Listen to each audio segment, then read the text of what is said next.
bonjour à vous, bienvenue dans cette nouvelle vidéo. C'est l'été, c'est les vacances, mais le corona, lui, il est pas parti en vacances, ce fils de pute. Bref, c'est peut-être l'été, c'est peut-être le Covid, mais l'actualité au niveau du jeu vidéo, elle ne fait qu'augmenter tous les jours, tout simplement parce que les cinémas, en tout cas à Hollywood, les activités reprendront dans un rythme normal pour fin 2021 ou 2022.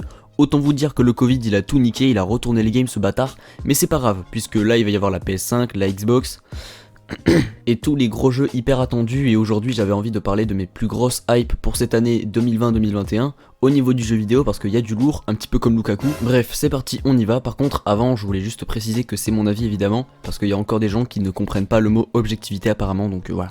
Alors qu'on est quand même en 2020, mais bon, c'est pas grave. La PlayStation 5 vendue apparemment le futur du jeu vidéo, c'est la prochaine console de chez Sony, et on voit clairement que Sony ils ont pas envie de faire n'importe quoi, ils ont vraiment envie de bien faire. Il y a une vraie sensation d'évolution comparée à la PS4, parce que la PS4 tout comme les autres précédentes consoles, c'est des consoles de salon, c'est du simple divertissement, c'est une simple console, mais là la PS5, évidemment les caractéristiques sont assez folles, les 120 fps, le ray tracing, la HDR, la 8K, le disque dur SSD ultra haute vitesse qui permet de charger nos games quasi instantanément. Et même au niveau des manettes c'est plus immersif, c'est plus gaming, tout simplement parce que là on n'est plus trop sur une console de jeu, on est sur un avion de chasse. Parce que même si c'est pas pour ça qu'on l'achète, le design complètement de la PS5, même au niveau des manettes et évidemment de la console en elle-même, c'est absolument merveilleux et ça a l'air d'être plus lourd et t'as vraiment l'impression qu'il y a vraiment... je sais pas moi, un appart dedans, tu vois, c'est vraiment très gros. Alors qu'à côté, par exemple, la Xbox série X, série Z, série H, je sais pas comment on l'appelle, le design, on dirait un mini frigo, tu vois, un mini frigo que tu mets dans ta chambre, tu vois, c'est un mini frigo quoi. Après, on va me prendre pour un pigeon, mais rien que quand j'ai vu le trailer de Miles Morales, j'allais directement l'acheter à sa sortie parce que rien que les trailers, les gameplays, que ce soit pour Horizon 2 ou Spider-Man, et il va y avoir aussi même Assassin's Creed Valhalla que j'attends de pied ferme. Ce qui est important à savoir, c'est que moi de base, je suis pas un fan absolu d'Assassin's Creed, mais le truc qui me donne vraiment très très envie, c'est les Vikings. Je suis hyper fan de cet univers. De toute façon, si vous me connaissez et tout, j'ai parlé énormément de la série Vikings sur la chaîne, j'en suis un fan absolu.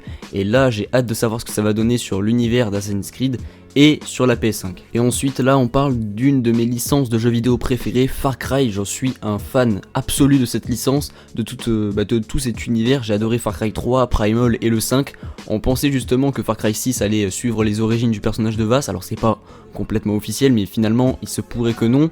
Et en vrai je trouve que c'est pas plus mal, parce que Giancarlo Esposito, et vraiment ça a l'air d'être le méchant du jeu en tout cas, c'est l'antagoniste, hyper bon choix de casting. Ce mec il respire le charisme, on le connaît pour son rôle dans Breaking Bad, il est également sur le méchant assez mystérieux de la série Star Wars, The Mandalorian, et c'est un acteur très respectable, et je trouve que ça colle hyper bien avec l'univers du jeu. C'est sur une île un peu paumée, l'île de Yara, dirigée par un dictateur. Bref, ça donne vraiment franchement envie, le trailer est classe, et en plus de ça ils ont montré des petites images de gameplay vite fait, et je vais pas vous mentir, mais sur la PS5 ça va être absolument dingue. Et ensuite évidemment Spider-Man Miles Morales, que j'attends évidemment énormément, parce que c'était le premier jeu qu'ils ont montré en tant qu'exclusivité PS5. Le premier jeu, je suis en train d'y jouer en ce moment, et pour pas vous mentir, je le surkiffe de ouf, j'adore tout l'univers et tout qui fait assez comics, et le personnage de Peter Parker il fait vraiment très comics et tout, et le personnage de Miles Morales c'est un personnage secondaire qui est donc dans l'intrigue de Spider-Man 1 PS4, et donc forcément je me pose beaucoup de questions, et je suis très hype parce que tout ce qui a été montré autour de la technologie PS5 et tout, et que c'est vraiment l'exclusivité PS5, ça veut dire que ce jeu, c'est un petit peu l'inauguration de ce que va être la sortie de la PS5, et ça va être le jeu que je vais acheter Day One, voilà, sachez-le. Je pense que clairement il va y avoir des vidéos dessus, et peut-être que je ferai un test en vidéo, on verra, peut-être que c'est l'avenir qui nous le dira, hein. En tout cas j'attends ça énormément, et le truc qui était assez fort c'est que Sony n'ont absolument rien publié, il y a eu zéro rumeur, zéro leak, et ils ont balancé le trailer comme ça, personne s'y attendait, et ils ont vraiment trop bien géré autour de ce jeu, donc je pense que ça va être quelque chose d'assez incroyable pour la sortie de la PlayStation 5, donc du coup voilà, c'est un événement que j'attends énormément. Et voilà, c'était mes plus grosses hype au niveau du jeu vidéo. C'était une petite vidéo pour marquer un petit peu le retour des vidéos, parce que je suis parti une semaine en vacances. Là il y a plein de nouvelles vidéos qui vont sortir, plein d'idées et tout. Donc voilà, ça va vraiment arriver en abondance. N'hésitez pas à vous abonner, à ne louper aucune de mes vidéos. Il y a mon Instagram et mon Twitter en description. De toute façon faites comme vous voulez. On se retrouve dans une prochaine vidéo. C'était Exact, portez-vous bien, ciao.